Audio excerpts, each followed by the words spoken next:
এতিয়া আজিকালি ডেকা ল'ৰা-ছোৱালীৰ বিশেষকে স্কিনখন খুব সোনকালে ৰাফ হয়, ড্ৰাই হয় আৰু তেওঁলোকে প্ৰায় ক্লিন আপ কৰে। ক্লিন আপ কৰিলে তেওঁলোকৰ কিন্তু পিম্পলছ ওলাই যায় মেক্সিমামৰ আৰু মানে একচুৱেল পাৰফেক্ট ক্লিন আপটো নাপায়। মানে তাৰপিছতো দেখা যায় ওঁঠবিলাক ককৰীয়া হৈ আছে, চকুৰ তলৰবিলাকত ফাইন লাইন পৰিছে আৰু ক'লা ক'লা অলপমান দাগ পৰি গৈছে। চ' সেই ব্ৰাইটনেছটো, সেই গ্ল'টো নাহে। চ' ক্লিন আপ হ'ব লাগে, একদম খুব ভালকে হ'ব লাগে। ক্লিন আপৰ কাৰণে এল'ভেৰাটো খুব ভাল, ডালচেনিটো খুব ভাল। এনেকুৱা নহয় যে আমি একদম দামী দামী বস্তুৰে কৰিব লাগে। ঘৰত যিবিলাক বস্তু আছে মেইনলি ডালচেনিটো খুব ভাল বস্তু হয়, এল'ভেৰাটো খুব ভাল বস্তু। তাক ধুনীয়াকৈ তাত মিক্স কৰিব লাগে। আৰু আমাৰ এটা ছিগনেচাৰৰ গ'ল্ড ক্লিন আপ এটা আছে। গ'ল্ড ক্লিন আপটো কেনেকুৱা হয় সেইটো আপোনালোকে এবাৰ আহি ট্ৰাই কৰি যাব।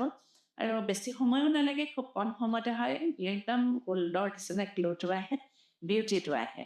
আৰু সেইটো সময়ে সময়ে কিছুমান হেৰি দিয়া হয়, মানে অফাৰ কিছুমান দিয়া হয়।